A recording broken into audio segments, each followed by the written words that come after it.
काय छोटासा शब्द ऍड करायचा इथं आपण, नॉन कन्व्हेन्शनल हे सर्व कसे येतं, रिन्यूवेबल. अरे चल ना तू बाजूला हट.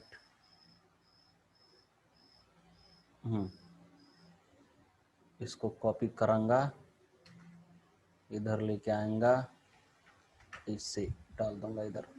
They are all renewable. एवढंच लक्षात ठेवायचं. का? कारण ते मुबलक प्रमाणामध्ये अवेलेबल आहेत. मुबलक, खूप जास्त प्रमाणात ते अवेलेबल आहेत. त्यांचे प्रकार हे आहेत. ह्याच्यापैकी सर्वजण ग्रीन आहेत, फक्त एकच ग्रीन नाही, ती म्हणजे न्यूक्लिअर एनर्जी. न्यूक्लिअर एनर्जी ही ग्रीन नाही. हो, हे झालं, पण उभं एक सांगतो ना, हे खूप कामाचं आहे, जरा एकदा सांगतो. म्हणजे काय, न्यूक्लिअर एनर्जीला मी मुद्दाम लाल करून ठेवतोय, तेवढीच एक ग्रीन नाही, बाकी सर्व ग्रीन आहे. ठीक आहे.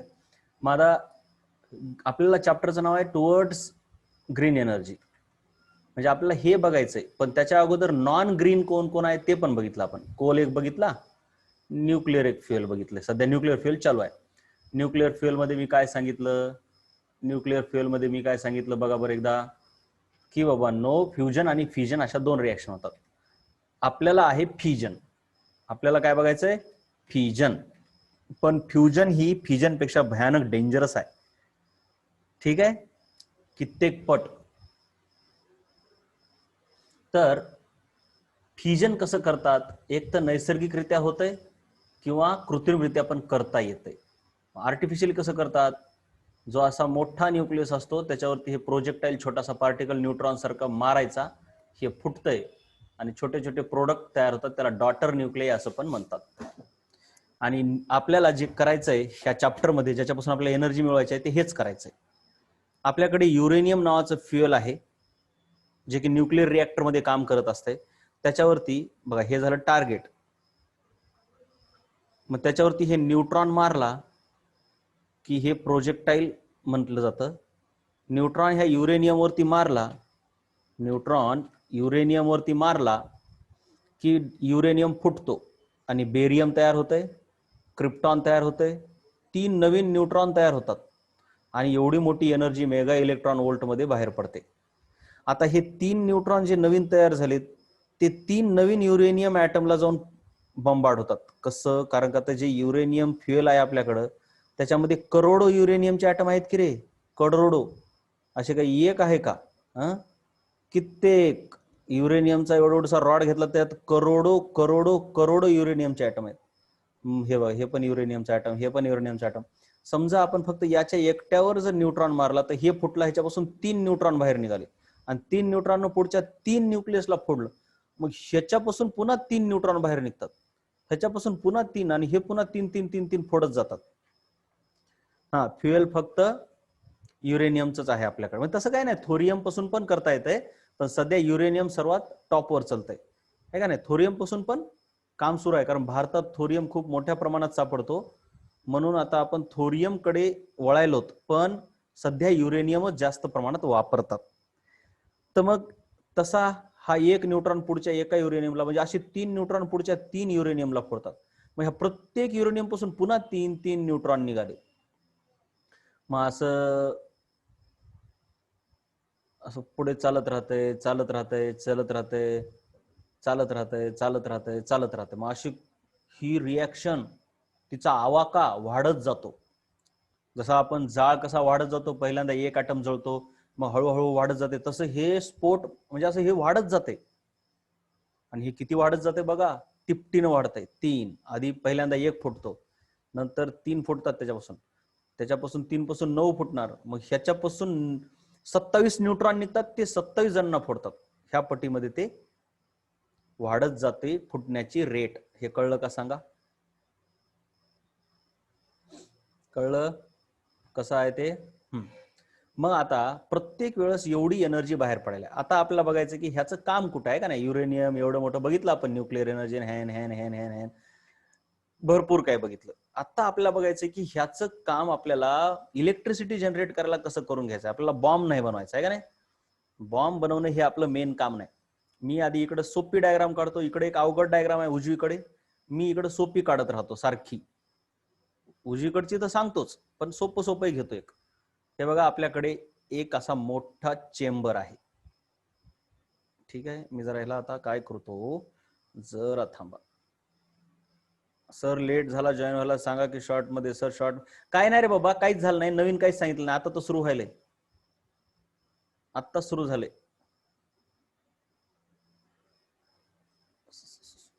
लेक्चरच सुरू झाले आत्ता, तेवढं टेन्शन घेऊ नकोस तू. अरे बाबा, हाँ जसे तेरी, अरे बाबा चल ना, का असं करला ऐसन ऐसन. बा ठीक आहे, तरी सांगतो अभि, तुला टेन्शन घेऊ नको, काहीच नवीन सांगितलं नाही मी. एवढंच म्हटलं की एका युरेनियम पासून 3 न्यूट्रॉन निघतात. बघा हे असं फोडायचंय आपल्याला युरेनियमला. आपल्याला आता काय काम करायचंय, आपण फक्त पहिल्या एका युरेनियमच्या ऍटमला फोडायचंय. युरेनियमचा ऍटम म्हणजे त्याचं एक कसं काही तर फ्युएल असणार का नाही, रॉड असणार त्याचा एक. मग त्या रॉड मध्ये असे कित्येक युरेनियमचे ऍटम आहेत, 1 2 3 4 5 असे करोडो. त्यातल्या एकाच युरेनियमच्या ऍटमला आपल्याला न्यूट्रॉनच्या मदतीने फोडायचंय. एकाला फोडलं की मग ह्याच्यापासून 3 न्यूट्रॉन निघतात, ते 3 ह्या तिघाला फोडतात. ह्या प्रत्येकापासून असे 3, म्हणजे बघा इथे एका युरेनियमला फोडलं, ह्याच्यापासून 3 न्यूट्रॉन निघाले. मग हे 3 न्यूट्रॉन 3 नवीन युरेनियम ऍटमला फोडतात. त्या प्रत्येकापासून 3-3 न्यूट्रॉन निघतात. हे पुन्हा आणखीन 3-3 युरेनियमला फोडतात. म्हणजे सुरुवातीला 1 युरेनियम फोडला, नंतर 3 फोडले, त्या तिघापासून निघाले 9 न्यूट्रॉन, त्यांनी 9 युरेनियम फोडले, 9 पासून निघाले 27 न्यूट्रॉन, 27 युरेनियम फोडले. मग असं युरेनियम फुटत फुटत फुटत जे जातंय ते भयानक फुटतंय. ठीक आहे, म्यूट ऑल केले रे, म्यूट ऑलच आहेत की. त्यांना लिंक एक दररोज पाठवावं लागतं वाटलं बाबा, लईच डोकं तुम्ही खाता की रे. हा, ते कसं स्टॉप करायचं ते आपण बघूया पुढे. हे स्टॉप कसं करायचं पुढे. आता आवाज कशाचा येतोय बघा बरं, पार्टिसिपंट मध्ये कोणी आहे का रे, कोणी आहे का अनम्यूट असलेला, त्याला बाहेर काढून टाकूया. आता आपण लिंक सेंड करूया. तुम्हाला लिंक सेंड करावं लागते बाबा, तुम्ही लय डोकं उठवता माझं, दररोजच लिंक सेंड करावं लागते. मी काय लिंक सेंडच करत बसू का रे. 10वी गप शिकवा म्हटलं, ते बाकीचेच कुठाने जास्त सेंड केली. आता बघूया काही जण येतात का. बघा 59 येतं, तर लिंक सेंड केल्यावर काय होते बघूया. बघा लगेच आले, खट खट खट खट खट खट खट खट, 4-5 जण वाढतेतच. बघूया. तर बघा, मग अशा प्रकारे हे फुटत जाते, आणि प्रत्येक वेळेस फुटलं की एवढी एनर्जी बाहेर पडते, हे महत्वाचं आहे. खूप जास्त एनर्जी बाहेर पडते. ही हीट एनर्जीच आपल्याला पाणी तापवण्यासाठी वापरायची आहे. पाणी तापवलं की त्या पाण्यापासून काय होतंय तुम्हाला माहिती आहे, स्टीम. स्टीम पासून टर्बाईन फिरते. टर्बाईन फिरलं काय होतंय सांगा. आता माहिती आहे ना तुम्हाला, सांगा. टर्बाईन फिरल्यावर काय होतंय. लय वेळ लावतात बाबा कार्टे, एवढा वेळ असतो का रे.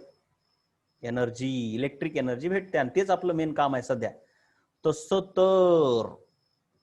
तर ह्या न्यूक्लिअर रिएक्टरचे खूप काम आहेत. न्यूक्लिअर रिएक्टर म्हणजे असं भांड, अरे भांडच की, आणखीन काय, मोठं भांड, व्हेसल. न्यूक्लिअर रिएक्टर म्हणजे एक असं चेंबर, असं भांड की ज्याच्यामध्ये न्यूक्लिअर रिएक्शन होते. इंजिन सारखं काम करते. जसं आपलं हीट इंजिन असते ना, तसं न्यूक्लिअर इंजिन आहे हे. ते बघू आता काय काय म्हणायचं ते पुढे. तर न्यूक्लिअर रिएक्टर मध्ये काय काय असतंय, असं एक मोठं भांड आहे. हे बघा, हे भांड दिसलं का, हे भांड. यस, ह्यालाच म्हणतात न्यूक्लिअर रिएक्टर. एवढ्यालाच म्हणायचं न्यूक्लिअर रिएक्टर, तिथून पुढच्याला नाही. तिथून पुढच्याला काय म्हणायचं ते मी नंतर सांगतो. हे भांड जे आहे मोठं, तेच आहे न्यूक्लिअर रिएक्टर. बघा, ह्या भांड्याला आणखीन मोठं करूया जरा, कारण ह्याच्यातच खरं काम व्हायलंय, मोठं कामच इथं व्हायलंय. यस, ये है अपना न्यूक्लिअर रिएक्टर. त्या न्यूक्लिअर रिएक्टर मध्ये काय आहे बरं, त्या न्यूक्लिअर रिएक्टर मध्ये एक आणखीन छोटं भांड आहे. नीट लक्ष द्या, आणखीन एक असं छोटंसं भांड आहे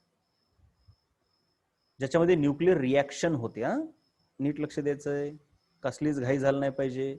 हे बघा, ते आहे हे भांड. हे भांड जिथं न्यूक्लिअर रिएक्शन होते. हे सर्व एवढा न्यूक्लिअर रिएक्टर बरं का, एवढा न्यूक्लिअर रिएक्टर.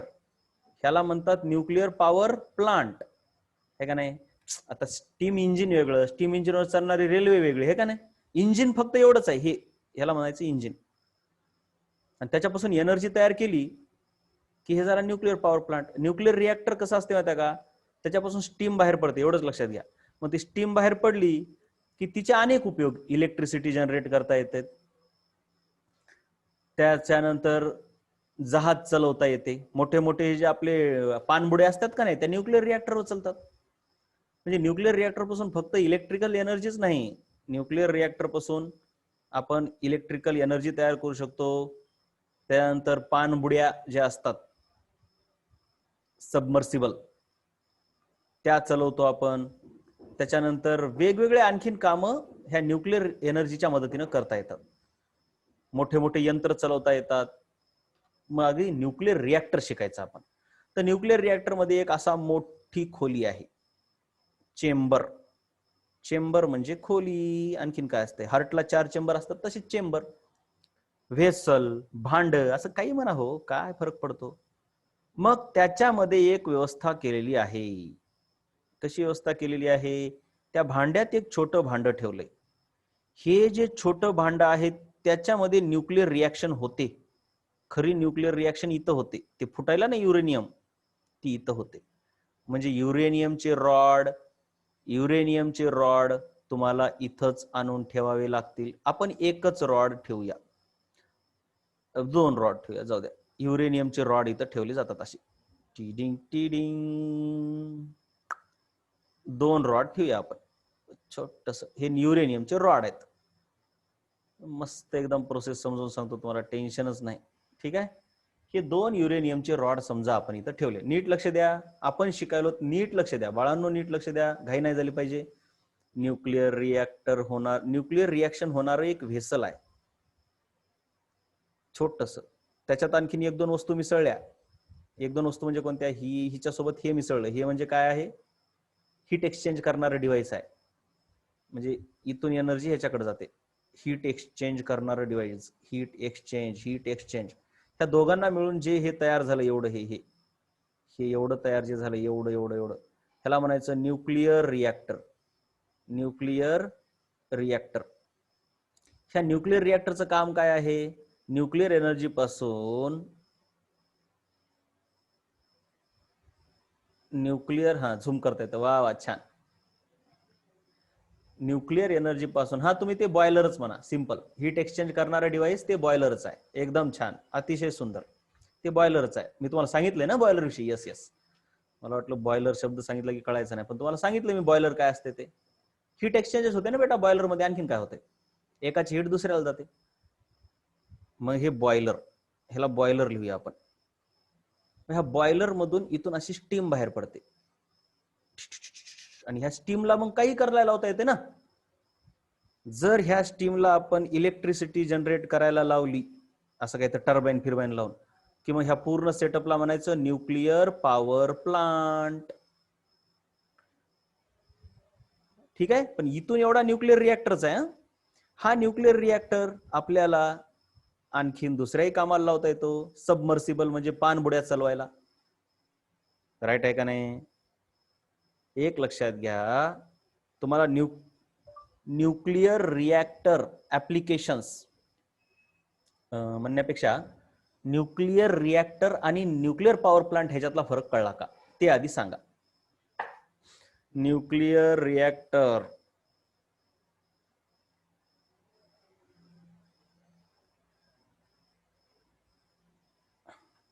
बोला जरा एकदा सर्वांनी, येस और नो बोला. न्यूक्लिअर रिॲक्टर आणि न्यूक्लिअर पॉवर प्लांट ह्या दोघांमधला फरक कळला. अरे एकच आहे रे डिफरन्स. न्यूक्लिअर रिॲक्टर म्हणजे तुम्ही असं समजा रे बाबा, चाक. आता ह्या चाकाकडून हजारो कामं करून घेतात का नाही, तसं हे न्यूक्लिअर रिॲक्टर म्हणजे एक इंजिन आहे. इंजिन म्हणा तुम्ही, हे इंजिन आहे एका प्रकारचं इंजिन. मग हे इंजिन जर गाडीला लावलं तर त्याला मोटरसायकल म्हणायचं. हे इंजिन जर पाण्यावर बसवलं तर त्याला पंप म्हणायचं आहे का नाही. ते पंप असते ना, पाणी वर काढते ते. हे इंजिन एरोप्लॅनला लावलं तर ते एरोप्लॅन झालं. हे इंजिन कारला लावलं तर ती कार झाली. कळाले का. हे इंजिन आहे एवढं न्यूक्लिअर रिॲक्टर म्हणजे. इंजिनचं काय काम असते, कसली तरी वाफ वगैरे बाहेर काढणे. मग ह्या वाफेपासून पुढे जर समजा तुम्ही इलेक्ट्रिसिटी तयार केली तर त्याला म्हणायचं nuclear power plant. Power generate केली ना आपण. आलं का आता लक्षात हे. So nuclear reactors can be used for electricity generation and nuclear marine propulsion म्हणण्यापेक्षा सबमर्सिबल किंवा पाणबुड्या जे असतात त्या पाणबुड्यांना चालवण्यासाठी देखील न्यूक्लिअर एनर्जीचा वापर करता येतो. तसं तर विमान उडवण्यासाठी करता येते रे बाबा, नो, पण ते खूपच डेंजरस होते ना. एकदम हुशार. शिवहारपुरी बघा, आता थर्मल पॉवर प्लांट मध्ये जसं कोळसा वापरतो आपण जाळ लावण्यासाठी, हीट जनरेट करण्यासाठी, तसं इथं वापरत नाही का? साधी गोष्ट आहे यार, इथं जाळ किंवा हीट ह्या युरेनियम पासून तयार होणार आहे ना, मग काय गरज आहे कोळशाची? बरोबर आहे का नाही? मला सांगा, जर आपल्याकडे डिझेल असेल तर मग कोळसा वापरायची गरज आहे का? डिझेल जर असेल आपल्याकडं तर आपण कोळसा वापरतो का? कळाले ना? कोळशाचं काम काय आहे? हीट एनर्जी तयार करणे, एवढंच ना. जाळ पाहिजे आपल्याला, जाळ. मग हीट एनर्जी तयार तर हे आपले न्यूक्लिअर हे रॉड करतील ना. हे युरेनियम दिसायला का नाही? युरेनियम, जिथं की न्यूक्लिअर रिएक्शन होणार, हे युरेनियमचे रॉड आहेत बघा, युरेनियमचे रॉड. आणि हे युरेनियमचे रॉड न्यूक्लिअर रिएक्शन त्यांच्यातच होते. त्याच्यानंतर हळूहळू घ्यायचं एकदम, आहे का नाही? तुम्हाला प्रोसेस फ्लो डायग्राम कशी हळूच सांगावी लागते. ते जर कळणार गेलं की मग डोकं उठतंय तुमचं, राईट? आरामात आरामात आरामात झालं पाहिजे. मग आता तुम्हाला एक सांगितलं मी, एकदा जर रिएक्शन सुरू झाली युरेनियमची, ती हायली एक्सप्लोजिव्ह आहे. एक्सप्लोजिव्ह म्हणजे एकानंतर एक, एकानंतर तीन, तीन नंतर 9, 9 नंतर 27, 27 नंतर 81, म्हणजे हे वाढतच चाललंय ना. मग एनर्जी किती वाढत जाईल नंतर? मला सांगा, तुम्ही शेकोटीला शेकायला बसलात, आहे का नाही?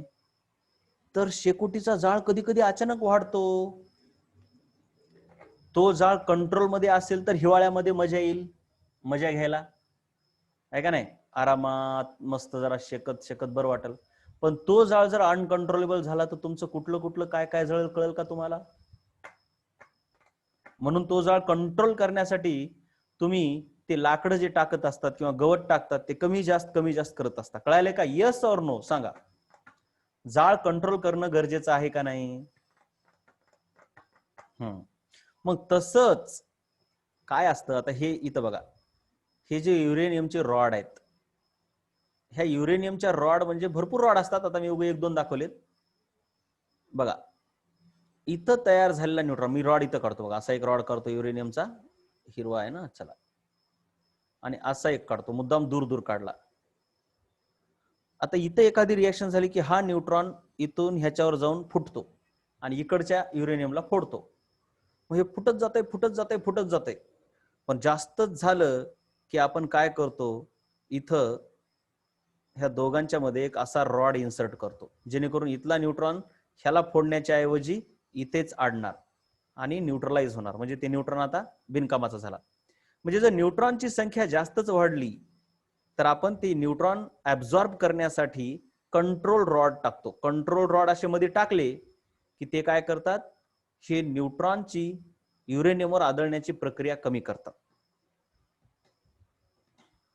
कळलं? कंट्रोल रॉडचं काम कळलं? कंट्रोल रॉडचं काम कळलं? कंट्रोल रॉडचं काम कळलं का? हे बघा, असे कंट्रोल रॉड आहेत इथं, हे इथं एक, इथं एक, इथं एक, आणि हे असे असतात. ह्यांना वर उचलता येतं, ह्यांना खाली ठेवता येतं. खाली टाकलं की न्यूट्रॉनचे इकडून इकडे उड्या मारले तर फोडायलेत का नाही, ते काय होतात, थांबतात. रॉड ते पॉड चुकून झाले, कंट्रोल रॉड. पुस्तकामध्ये पॉड झाले का?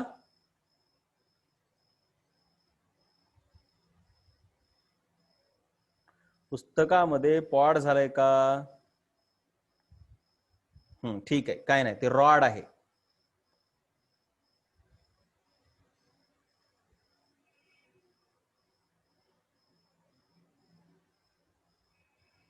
ठीक आहे, झालं एवढं.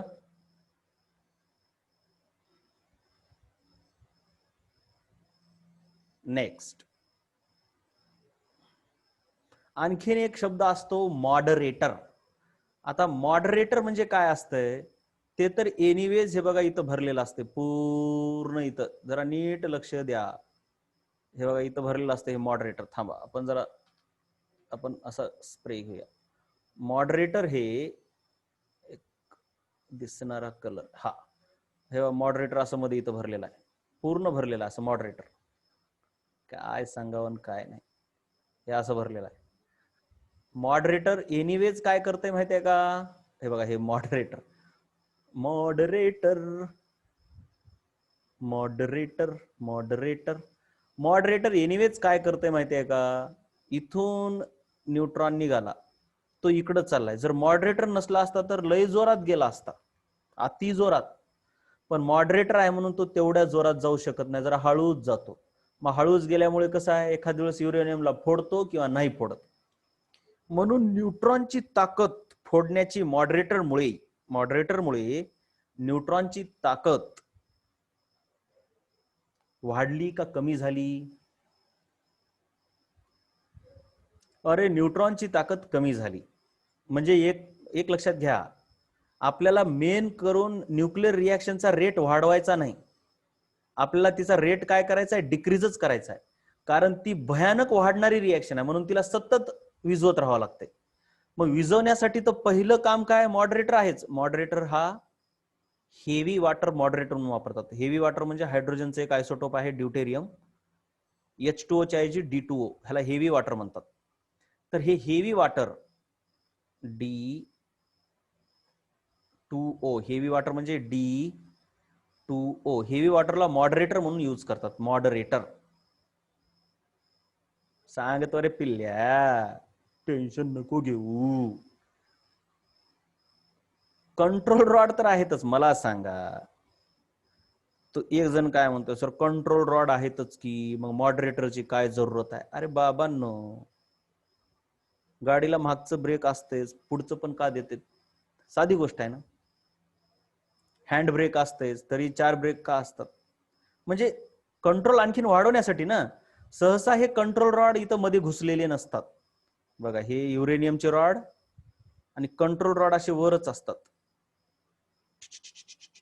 कंट्रोल रॉड असे वरच असतात. आणि मॉडरेटर ह्यांच्यामध्ये असतो असा. मॉडरेटरमुळे ती येणं स्लो असते रिॲक्शन, पण कधी कधी एवढी रिॲक्शन वाढते की मग त्यावेळेस हे कंट्रोल रॉड असे खाली टाकावे लागतात, म्हणजे रिॲक्शनला आणखीन स्लो करण्यासाठी. मग तुम्हाला मॉडरेटर आणि कंट्रोल रॉड ह्या दोघांचंही काम कळलं का? आता तुमच्या पुस्तकामध्ये बाबा एखाद्या वेळेस एवढं दिलं नसेल, हे मॉडरेटर कदाचित दिलं नसेल, ठीक आहे ना. आता सांगत सांगत सर्वच सांगतो, जेवढं पुस्तकात आहे ते तर घेतोच. थोडं जास्त उगा नंतर म्हणतो असं CBSE, ICSE, FUCSE, अजून कुठलं काय JCSE आहे का नाही, सर्वच सांगतो. एकदा सुरू केलं तर तुम्हाला जे पाहिजे ते, आहे का नाही. पुस्तकातलं तर सर्वच घेतलंय, पण त्याच्याशी संलग्न थोडं बहुत जास्त मी सांगतो रे पाळ्या. इन्व्हायरमेंटवर कसा इम्पॅक्ट होतो सांगतो की. आता जरा चलू दे की हळूहळू हळूहळू. तर बघा, हे मॉडरेटर हेवी वॉटर ने बनलेला असतो, तर कंट्रोल रॉड बोरॉनचे असतात. राईट, एवढं झालं. इथपर्यंत काम खतम, इथपर्यंत काम खतम. आता आपल्याला ह्याला जरा सरळ सुटसुटीत करावं लागेल की. माझं पण डोकं कुठं गेलं यार, आधीच कॉपी करून घेतलं असतो तर. हे बघा आपलं न्यूक्लिअर रिॲक्टर आहे, हे न्यूक्लिअर रिॲक्टर आहे. मोठं भांड काढूया, त्याच्यामध्ये हे छोटं भांड आहे. हे छोट्या भांड्यात काय व्हायलं रे पिल्ल्यांनो, सांगा बरं जरा. ह्या छोट्या भांड्यात काय व्हायलंय सांगा बरं. आता आता कळलं पाहिजे का नाही. छोट्या भांड्यात काय व्हायलंय, ह्यामध्ये ठेवलेल्या हिरव्या छोट्या भांड्यात काय व्हायलंय? शाबाश, न्यूक्लिअर रिॲक्शन होत आहे. न्यूक्लिअर रिॲक्शन होत आहे हो, न्यूक्लिअर रिॲक्शन होत आहे हो. आता बघा, नीट लक्ष द्या, नीट लक्ष द्या, नीट लक्ष द्या. त्याच्यानंतर पुढे काय होतंय, पुढे काय होतंय हे बघा. हे हे हे छोटे छोटे युरेनियमचे रॉड आहेत, विसरू नका. असा एक रॉड, असा एक, असे 2, 3, 4 रॉड किती असू शकतात की रॉडला काय. आणि त्यांच्यामध्ये वरून, आणि हा हे विसरायचं नाही, हे जे मटेरियल आहे असं हे हेवी वॉटर आहे. मॉडरेटर. मॉडरेटरचे दोन काम आहेत खरं तर, पण मी सध्या एकच सांगितलंय. हे आहे मॉडरेटर. ये है मॉडरेटर. ये आपका युरेनियम वाला फ्युएल. त्याच्यानंतर आहेत कंट्रोल रॉड्स, बोरॉनने बनलेले कंट्रोल रॉड्स. ऐसे ऐसे ऐसे ये रहे कंट्रोल रॉड. त्यांना वरून असं वर उचलता येतंय. आता हे मॉडरेटर जे आहे, मला सांगा बरं, हे मॉडरेटर इथं एवढी न्यूक्लिअर रिॲक्शन व्हायला ह्याच्यामध्ये, मग हे मॉडरेटर जे आहे ते थंड होत असेल का अति गरम होत असेल? सांगा बरं. मॉडरेटर काय होत असेल रे? हा, हेवी वॉटर म्हणजेच मॉडरेटर नाही. मॉडरेटर बरेच असतात, पण हेवी वॉटर पण काम करतंय. मग हे हेवी वॉटर जे आहे ते काय करतंय बघा. मग इथं गरम झालं ना हे हेवी वॉटर, पाण्याचंच आहे, पाणीच आहे होते, आणखीन काय. मग ते गरम झालेलं पाणी असं बाहेर काढा.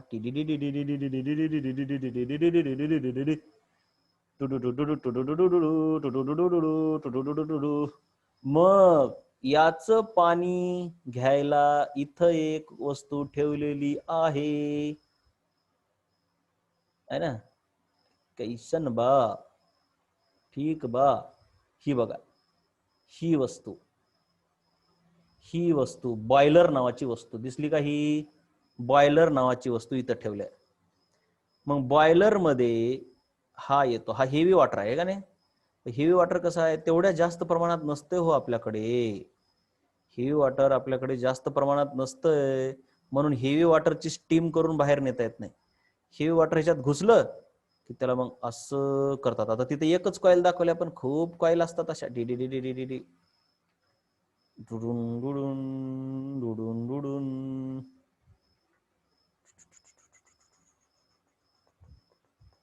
हे बघा, अशा कॉईल भरपूर केलेलं असते त्याला, म्हणजे जेणेकरून जास्तीत जास्त पाणी त्याच्या टच मध्ये राहावं. आणि ह्या भांड्यामध्ये, हे भांड म्हणजे बॉयलर. आता ह्याचं तर काम तुम्हाला माहितीच आहे. त्याला कोळसाच द्यावा असं काही नाही, त्याला कुठून पण हीट भेटली पाहिजे. ह्या बॉयलर मध्ये आहे आपलं पाणी, साधं पाणी.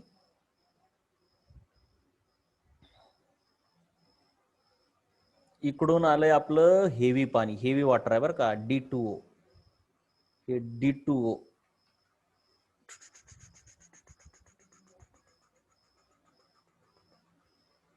हे आहे D2O.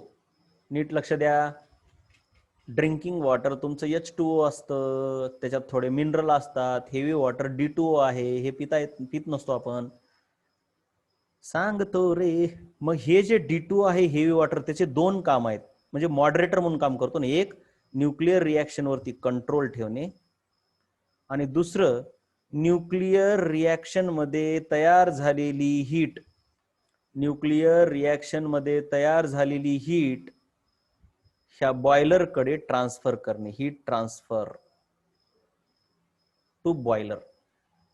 म्हणजे न्यूक्लिअर रिॲक्टर जो अति गरम व्हायला आहे, तो हेवी वॉटरमुळे आणखीन गरम होणार का थंड व्हायला? हेवी वॉटर त्याची हीट काढून न्यायला ना बाहेर. मग हेवी वॉटरमुळे न्यूक्लिअर रिॲक्टर काय व्हायले, गरम व्हायले का थंड व्हायले? बोला. अरे बोला रे, बोला. अरे बोला रे. कूल व्हायले का नाही त्याची हीट? अरे थंड कस? मायला काय डोकं आहे ह्याचं? मला एक सांग, अरे तुझं इंजिन गरम झालं, त्याच्यावर पाणी टाकल्यावर इंजिन थंड होण्यासाठी पाणी टाकतोस का गरम होण्यासाठी? असे डोके असतात काही महाभाग. चला, कोल्ड एकदम छान. थंड व्हायला ह्या पाण्याचं काय काम आहे? न्यूक्लिअर रिॲक्टरला थंड करणं. गाडीमध्ये पण असं थंड करण्यासाठी पाणी असतंय. मग अशा वस्तूला कूलंट असं म्हणतात. Coolant. So this heavy water works as coolant. This heavy water works as coolant also. Moderator तर आहेच, पण कूलंट म्हणून पण काम करायला ते कूलंट.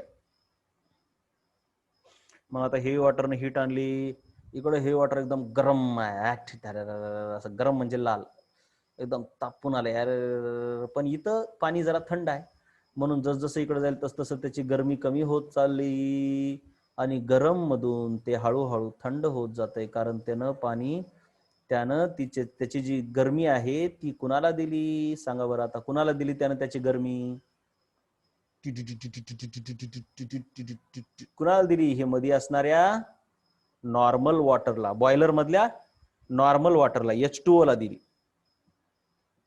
आणि हे थंड झालं आणि थंड झाल्यावर हे पुन्हा इकडं आलं,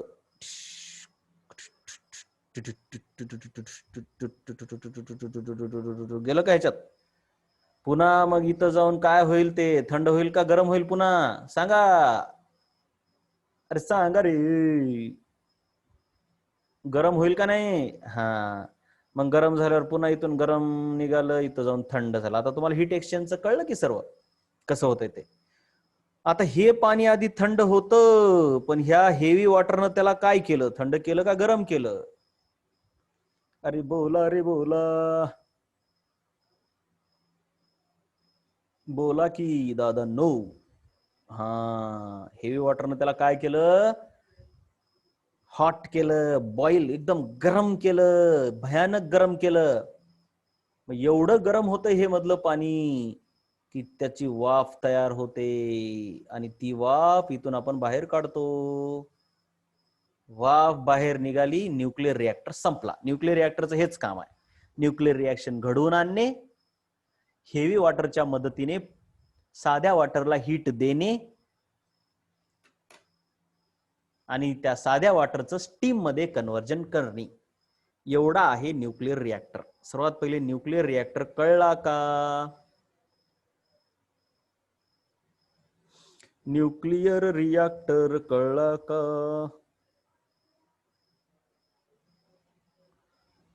न्यूक्लिअर रिएक्टर कळला, न्यूक्लिअर रिएक्टर कळला. युरेनियम मुळे वॉटर कसं हॉट होतंय, तुम्हाला कोळसा जळला, जीवन खेडकर बेटा एवढे स्पेस देत बसू नको. आणि एक लक्षात घ्यायचं, हे जे काय झालं ते युट्यूबवर पुन्हा पाहत जावा. तरी मी सांगतो रिपीट, टेन्शन घेऊ नका, टेन्शन घेऊ नका, मी सर्व सांगतो, काळजी करू नका.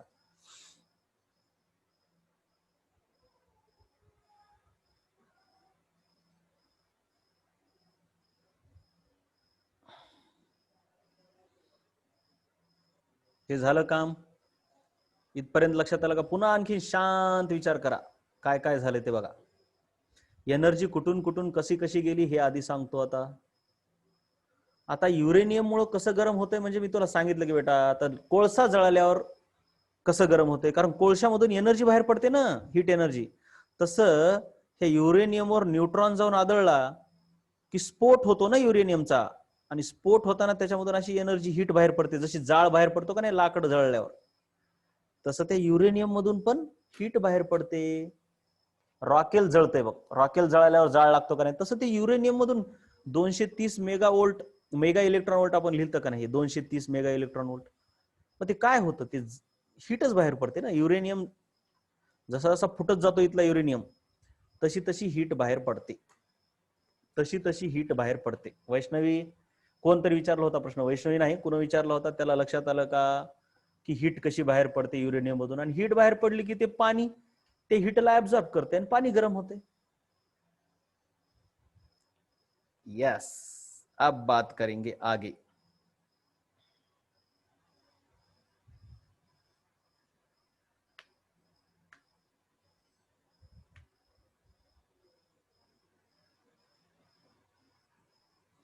आता पुन्हा एकदा काय झालं, हा न्यूक्लिअर म्हणजे युरेनियम फुटला, त्याच्यावर न्यूट्रॉन पडाले, युरेनियम फुटायला.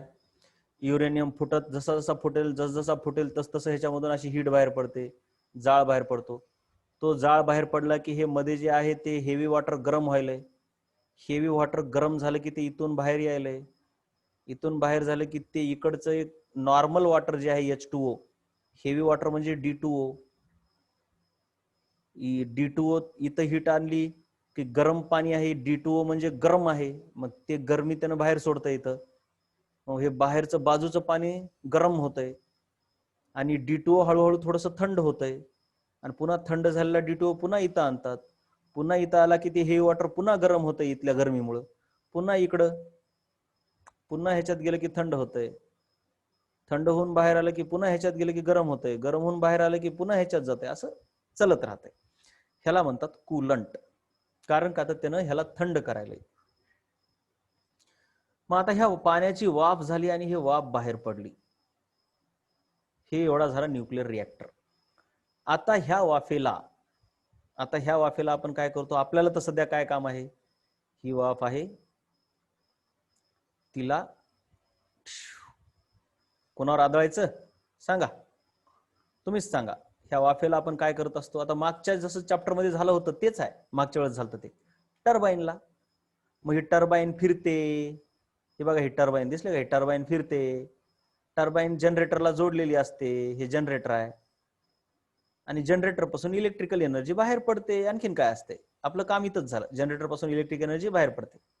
पण मग ही काय स्टीम वाया जाऊ द्यायची का, ही आलेली नाही. आपण मागच्या चॅप्टर मध्ये कसं केलं होतं तसंच इथं करतो.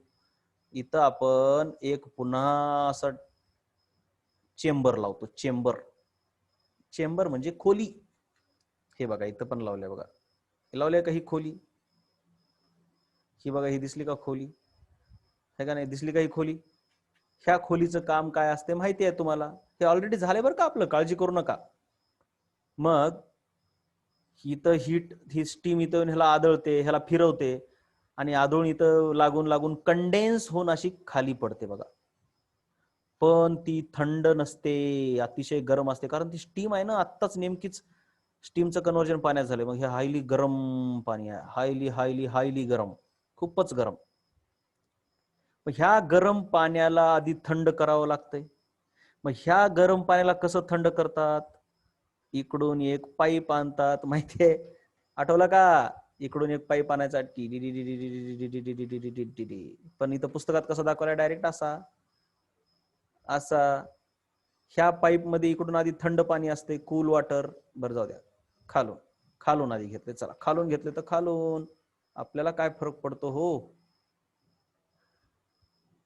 बघा इकडून थंड पाणी येते, कूल वॉटर, आणि ते कूल वॉटर इथं आलं की ह्याची गरमी शोषून घेतंय, मग हे थंड होतंय, आणि हे पाणी जे कूल आलं होतं ते गरम होतंय, आणि ते इकडे निघून जातंय. आणि हे तर माहिती आहे की कूलिंग टॉवर कडे जाते. हे बघा हे दिसलं का, हे पाणी हे आलं इकडून इकडे गेलं, आणि मग हे कूलिंग टॉवर मध्ये गेलं. ह्या कूलिंग टॉवर मध्ये काय करतात, असं त्याचे स्प्रे मारतात, असा फवारा, शॉवर असतंय का नाही, आणि शॉवरमुळे हे पुन्हा थंड होतं, इकडून थंड आलं, इथं पुन्हा गरम होतं, इकडं पुन्हा थंड होतंय, इथं पुन्हा थंड झालं की इकडं गेलं की ह्याच्यात गरम, ह्याच्यातून आलं की गरम, इथं गेलं की थंड होतंय. हे आपलं ऑलरेडी झालंय. मग आता इथलं पाणी ह्या स्टीम पासून कंडेन्स झाल्यामुळे इथं गरम आहे, हायली हायली हायली हॉट आहे. पण ह्या पाण्यामुळं आता हे पाणी कसं झालं सांगा, अरे बोला रे, आता हे कसं झालं,